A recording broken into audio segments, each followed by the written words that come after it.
कांग्रेस जो इनेलो से आए, प्रोफेसर संपत सिंह जी ने जब कांग्रेस पार्टी में आए और उसके बाद वो फिर बीजेपी चले गए, फिर कांग्रेस में आ गए। 2 बार आए, 2 बार गए। वो कोई भी पार्टी का सदस्य, कोई कार्यकर्ता जब कांग्रेस पार्टी को छोड़ता है तो उसका दुख तो पार्टी को होता है। पर प्रोफेसर संपत सिंह की कोई ऐसी कार्यशैली नहीं थी जो कांग्रेस पार्टी को मजबूत करने की। उनका खुद का पर्सनल था, उनकी खुद की राजनीति के लिए वो जो लड़ाइयाँ लड़ रहे थे। और कांग्रेस पार्टी ऐसी है जो अपने समाज के लिए, देश के लिए और पूरे सिस्टम के लिए जो लड़ती है वो कांग्रेस पार्टी लड़ती है। वहाँ इसका प्रोफेसर संपत का कोई योगदान नहीं रहा। मेरा सिर्फ एक ही बात है कि जिस हिसाब से प्रोफेसर संपत जी जो बयानबाजी कर रहे हैं, वो जो ऐसी कोई बातें नहीं है जो वो बयानबाजी कर रहे हैं। वो कभी कहते हैं जी मैं उधर कुमारी शैलजा जी के पास चला गया, इस कारण से मेरे को निकाल दिया, या मेरे को टिकट नहीं मिली, मैं शैलजा जी के, अजय जी के प्रोग्राम में चला गया इसलिए मेरे को टिकट नहीं मिली। टिकट ना मिलने का जो 2024 की जो बात है, मैं टिकट ना मिलने का जो कारण है वो मुख्य कारण ये था कि सर्वे हुआ। सर्वे में इनके 7% से भी कम जो है इनकी पॉपुलैरिटी आई। बहुत सारे सर्वे थे, एक सर्वे नहीं था, बहुत सारे चैनल सर्वे कर रहे थे, बहुत सारे न्यूज़पेपर सर्वे कर रहे थे। सर्वे में बहुत पीछे गिर चुके थे और उनकी कोई जगह नहीं थी। और कांग्रेस पार्टी ने इस बार जो टिकट है वो युवाओं पे भरोसा करते हुए वो टिकट मुझे दी थी। और क्या ये गलती थी कि एक साधारण परिवार के बेटे को टिकट देना क्या कांग्रेस पार्टी की गलती थी? क्या इनके बेटे जो है, जो मंत्री का एक बेटा है, उसी को टिकट मिल सकती है, किसी साधारण परिवार के आदमी को टिकट नहीं मिल सकती? और इनका उससे इतना इनको दुख हुआ, आहत हुआ कि दोनों बाबू बेटा ने भाग के जो है अपना नॉमिनेशन फाइल कर दिया। और 3 दिन 4 दिन के बाद इनको लगा कि इस धरती पे जब नीचे झुक के देखा तो लोग जो है इनके साथ नहीं थे। ये वापसी भाग के दीपेंद्र हुड्डा के पास गए, भी हमें बिठाओ, नहीं तो हमारी बेइज्जती होगी, हमारे 2000 वोट भी नहीं आएंगे। उसके बाद जो है ये दीपेंद्र जी आए, यहाँ इन्होंने बार्गेनिंग करी कि जी मेरे पुत्र को एसडी बनवाना, आप ये करना वो करना, बहुत सारी इन्होंने अपनी जो है डिमांड्स रखी। क्या इनका बेटा ही राजनीति में सब कुछ है? क्या किसी साधारण किसान के बेटे के, किसी मजदूर के बेटे के, किसी गरीब के बेटे के, किसी साधारण परिवार के बेटे को जगह नहीं? ये हमेशा राजनीति करते रहे हैं, सिर्फ स्वार्थ की राजनीति करते रहे हैं। आज ओम प्रकाश चौटाला जी का भी बयान चल रहा था, चैनल पे बयान चल रहा था कि जब इन्होंने इनेलो छोड़ी थी उस समय का जो ओम प्रकाश चौटाला जी का बयान था कि इन्होंने जो है कांग्रेस जो इनेलो पार्टी में जो रह के जितने इन्होंने कांड करे और जितने जब ये गए तो इनेलो पार्टी को इतना बदनाम करके ये आए, उसके खिलाफ इनका एक बयान चल रहा था। इन्होंने कांग्रेस पार्टी में ये किया। जब 2019 में कांग्रेस पार्टी छोड़ के जब गए उस समय भी इनके ऐसे ही अशोभनीय बयान थे। कुलदीप बिश्नोई जी के खिलाफ इन्होंने बड़ा गंदा बयान दिया।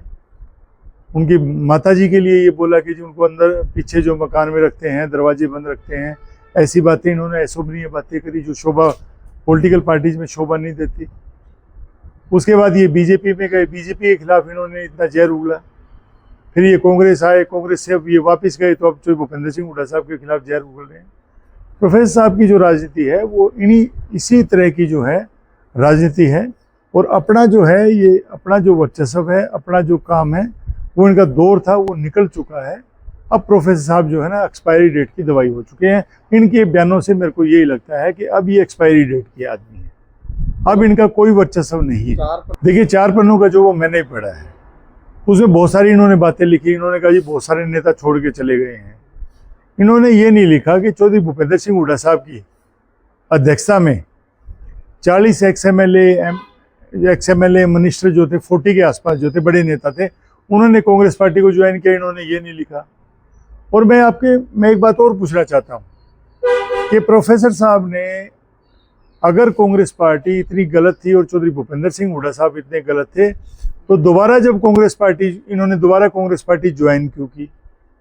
और अगर चौधरी भूपेंद्र सिंह हुड्डा साहब इनके लिए इतने गलत साबित हो रहे थे तो चौधरी भूपेंद्र सिंह हुड्डा साहब की अध्यक्षता में ज्वाइन क्यों करी? ये तो सिर्फ ड्रामा है।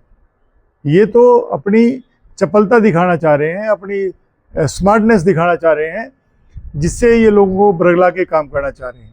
इन्होंने ओएसडी की मांग की, इन्होंने ओएसडी की मांग की कि ओएसडी मेरे बेटे को बनाया जाए।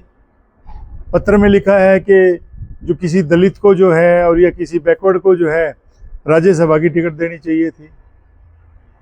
मैं कहता हूं कि इन्होंने, ये कहते हैं बड़े उदारवादी बनते हैं, इन्होंने जो ओएसडी की मांग करी वो किसी दलित के, नलवा विधानसभा के किसी दलित के, बैकवर्ड के, किसी साधारण परिवार के बच्चे के लिए नहीं करी। और 2009 से 14 के बीच जब ये सत्ता में थे, चौधरी भूपेंद्र सिंह हुड्डा साहब के नज़दीक थे, सबसे ज़्यादा हिसार में चलती थी, तो कितने दलित बच्चों का इन्होंने जो है कोई काम कराया, कितने जो बैकवर्ड के जो हमारे साथी थे उनका काम कराया।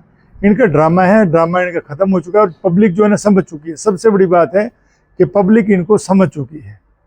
बहुत जल्दी जो है इनको जो है ना, जब इनेलो में गए हैं तो इनेलो को इनके बारे में पता लग जाएगा, और जब ये इन दोनों को आपस में इनका पता चल जाएगा, यहाँ की वो कहते हैं जिसका मट्टी वो वहीं चली गई। देखिए, कांग्रेस पार्टी को कोई नुकसान नहीं है। कांग्रेस पार्टी आज, बल्कि अगर बात करें तो सुबह से फ़ोन आ रहे, कांग्रेस पार्टी की जो साथी हैं, नलवा विधानसभा के वर्कर है, वो खुश है। हर आदमी कहता है जी अच्छा हुआ, अब हमारे खुल के काम करने का टाइम मिलेगा, क्योंकि ये कभी कांग्रेसी थे ही नहीं, ये कांग्रेसमैन कभी थे ही नहीं। ये सिर्फ जो है स्वार्थी आदमी है, अपने सिद्ध के लिए, अपने और अपने परिवार की जो बातें देखता है, उससे आगे इसको परिवारवाद के सिवा कुछ नहीं आता।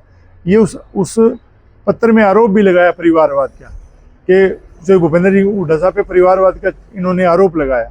मैं पूछना चाह रहा हूँ कि जिस पार्टी में जा रहे हैं उसे परिवारवाद की बताइएगा, उसका अध्यक्ष कौन है, उसका युवा अध्यक्ष कौन है, उसका सेक्रेटरी कौन है, उसके एमएलए कौन है, वो परिवारवाद का है। वो तो परिवारवाद से भी ऊपर बढ़ के जो इनेलो पार्टी है वो तो प्राइवेट लिमिटेड कंपनी है, वो तो प्राइवेट लिमिटेड कंपनी है भाई। अब ये जा कहाँ रहे हैं?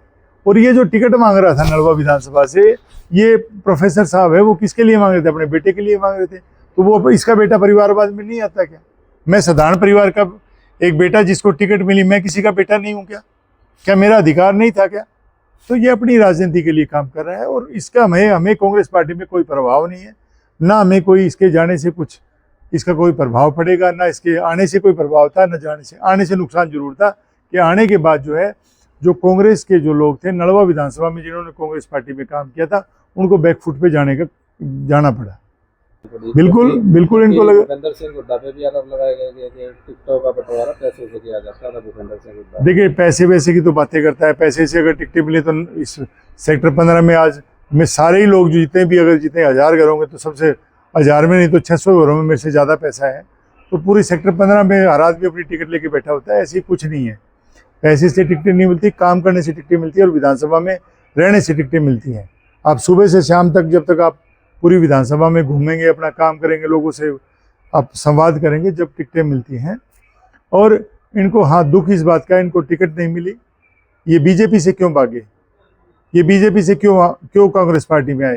कि इसीलिए कि उन्होंने टिकट नहीं दी, और उन्होंने बड़ा प्रचार किया बीजेपी में जब गए थे, कि लोगों ने ये कहा कि जी हमें जो है गवर्नर बना रहे हैं।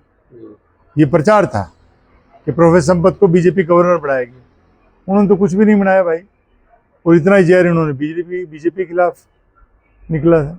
तो अभी इनका कुछ रहा नहीं। अब ये अपना टाइम पास कर रहे हैं, उम्र का तगादा है, लास्ट पड़ाव में है। अब तो इनका कुछ बचा नहीं। लास्ट क्वेश्चन है सर, इनेलो कितनी मजबूती मिलेगी? इनेलो कुछ नहीं, कोई पार्टी नहीं। इनेलो क्या बचा है? इनेलो के पास है क्या? इनेलो हरियाणा में आज क्या, ये कभी भी ये जो है 90 सीटें टिकटें नहीं बांट सकते। इनेलो के पास तो 90, पूरे हरियाणा में 90 जो हैं टिकटार्थी नहीं है। इनेलो के पास है क्या? इनेलो जो है वो बीजेपी की बी टीम है, जेजेपी सी टीम है, और अभी ये सब मत वर्ग चले गए, डीपी टीम गए। ये सारा कुछ नहीं है, ड्रामा है सब।